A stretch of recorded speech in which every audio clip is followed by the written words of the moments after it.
Hey everybody, it's Jim from Cigars. And although it's kind of a nice day, I'm out here in my shelter with a lot of the flaps open. Winter is coming, and winter means dry weather, which is really hard on cigars. So in this video, I'm going to give you some tips whether you're in a cold weather place like me or in a dry desert type place where you have dry conditions all year round. I'm going to give you some tips on how to protect your cigars and keep them in good smoking shape.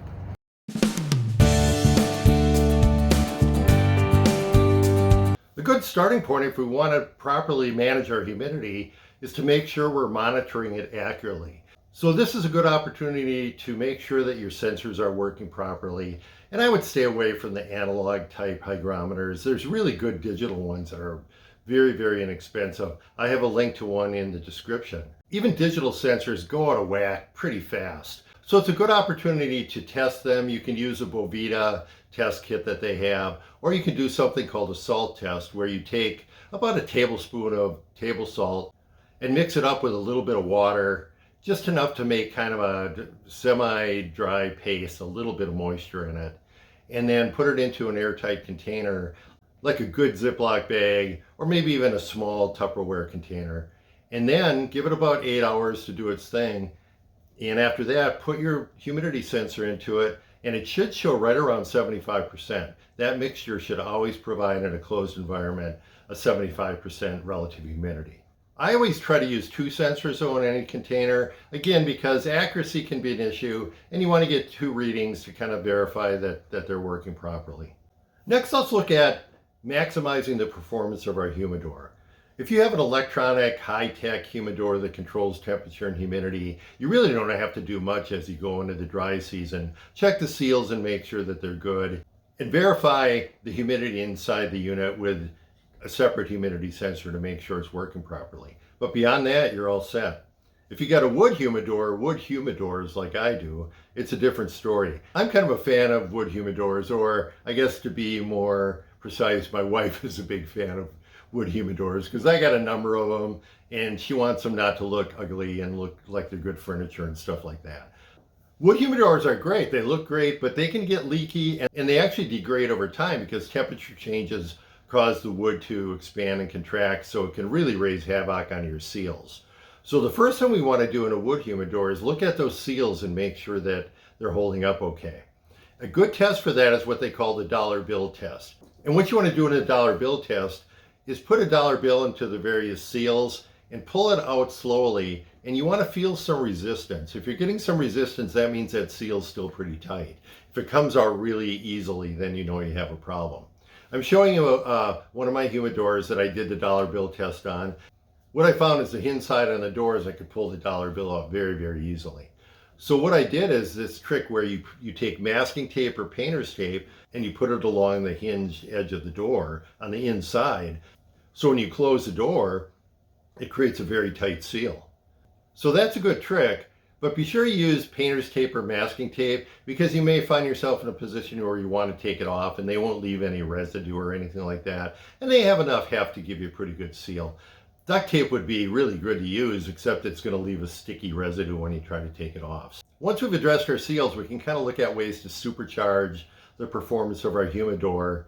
And many people use Boveda packs, which are great, but if you're using 65% ones, you may want to bump that up in the winter to 69 or even 72 and put an extra one into your humidor. Believe me, I don't think it's ever going to get up to 72, so I don't think you have anything to worry about in that regard.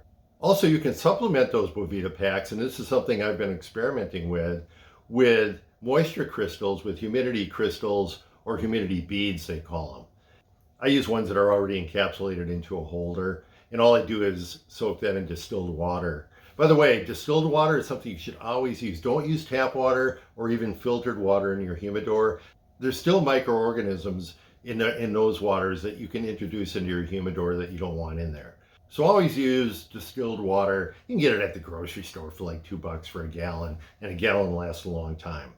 But I soak my device in distilled water, make sure it's really saturated, and put it in. And I just did that over the last few days as an experiment. And I was able to raise that humidity 4 or 5% over the Boveda pack system that I already had going. So something to try. We want to hit that humidity from many different angles. Another thing we should keep in mind is, if you have little kids, you're always yelling at them, don't leave the refrigerator door open. Well, don't leave your humidor door open unnecessarily. I find myself doing it quite a bit where I'm trying to decide what to smoke and I throw open both doors and I'm sitting there looking and picking one up and putting it down. And all of a sudden 3 or 4 minutes goes by and I look at my humidity sensor and I've gone down 5%. So it's a good idea to minimize opening and closing the doors. And when you do have them open, don't leave them open for too long. So all these diligent measures can get us better performance.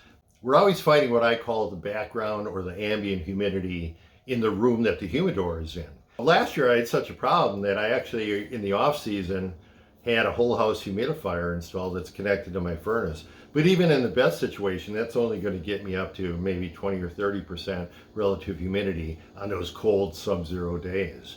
But do the best you can. If you need to, there are room humidifiers available that are pretty cheap.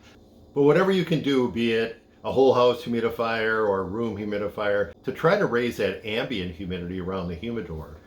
Another suggestion, and here's an idea I think we can all embrace, buy more cigars. There has actually been some research that shows that humidors function best at about 75% capacity. This is a great suggestion. You can tell your wife or girlfriend, Jim said, buy more cigars. Last but not least, fallback position. And I got to tell you, I was certainly in a position last year where I was talking about where I had to do this, is I had to rely on Tupperdors.